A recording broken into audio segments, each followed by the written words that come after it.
Welcome. This is Frank's Eclectic Commentary, and thank you for checking back. I've had some questions from folks about what it means to be born again or born from above, depending on your translation of Scripture. So I thought we'd take a look at this and see what the Master, Yehoshua the Messiah, was talking about. The familiar passage is in the Gospel of John, chapter 3.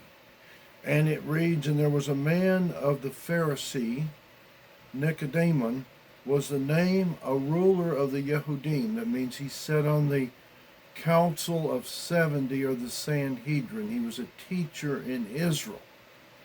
And in this familiar passage, the person comes to Yehoshua at night to ask the question that we know you're a teacher from Elohim. He wants to dialogue with him, find out, is he the Messiah? Maybe he's had questions, but Yehoshua, the Messiah, cuts straight to a heart issue, and that's what we're going to talk about, what it means to be born again.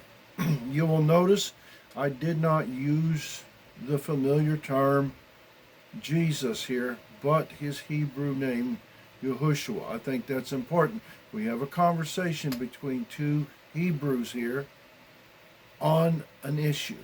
And he says to him, you must be born again.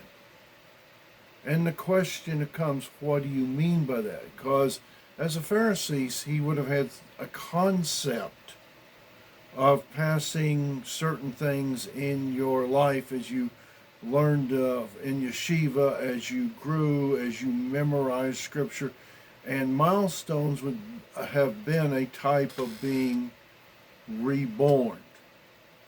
Being mikvahd would have been a type of being reborn. And they did this on a regular basis, especially when you had to go offer an offering in the temple.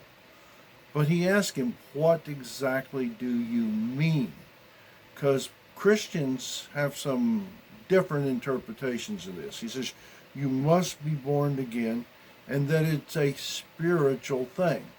And he asked in the passage, specifically in verse 6, that which is born of flesh is flesh, and that which is born of spirit is spirit.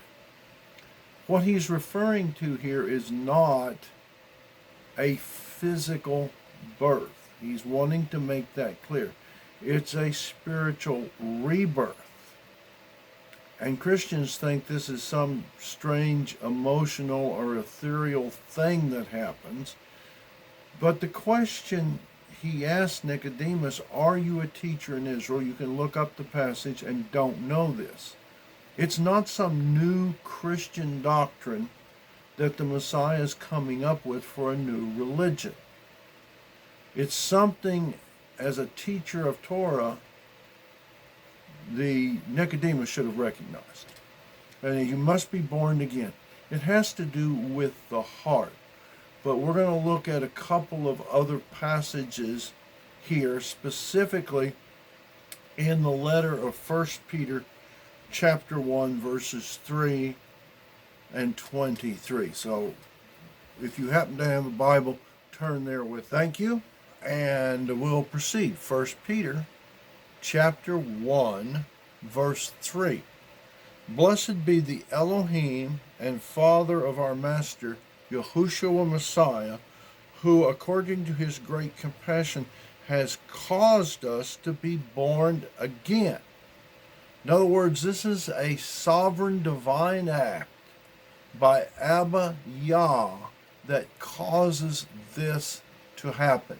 It's not an act of will. It's not an act of man. There's a place where the Messiah says, no one can come to me unless the Father draws him. That's what's being talked about here. The Father is drawing people. Now, the scripture says in another place, he would that none perish, but all be saved. He reaches out to you, but he's not going to drag you kicking and screaming into his kingdom. You've got to willingly submit to his call. Let's look at verse 23 in the same passage. And it says, having been born again, not of corruptible seed, but incorruptible through the living word of Elohim. Who's the living word of Elohim? It's the resurrected Messiah. He's called the Word in John chapter 1, which remains forever. So the seed is the life-giving force, person of Messiah through the Spirit that causes someone to be born again. Now, why would he have said you're a teacher in Israel and not known these things? So let's look at a couple of passages from what people call the Old Testament, as referred to as the Tanakh. Now, to fully answer that question, are you a teacher in Israel and don't know these things? The book of Deuteronomy, or Devarim, chapter 6, verse 6. And it reads, and these words which I am commanding you today shall be in your heart. It's not an intellectual thing. Being born again has to do with a change of heart. It's two different phraseology for the same thing. Being born to the Spirit is a change of heart. Heart in Hebrew is the mind. You have to have a change of mind. This is why Rabbi Shaul, known by many as the Apostle Paul, constantly talks about the renewing of the mind. Let's look at one more passage from the prophet Ezekiel, chapter 36, and we'll look at verses 5 and 6. And 36, excuse me, I said 5 and 6. I correct myself. Is verses 26 and 27. And I shall give you a new heart. That's verse 26. And put a new spirit in you. Who's doing this? Not themselves, the Most High. And I shall take the heart of stone out of your flesh and give you a heart of flesh. This is being born again, or the renewing of the heart. It's spiritually initiated by the Father. That's why the Messiah could say, you should have known this, you're a teacher in Israel, to Nicodemus. It's not some new Christian doctrine that's never been taught before. Remember, the apostles had for their scriptures what Jews today call the Tanakh, the Torah, and the prophets, and the writings. So the concept of being born again by the Spirit and will of the Most High is a consistent theme in Scripture.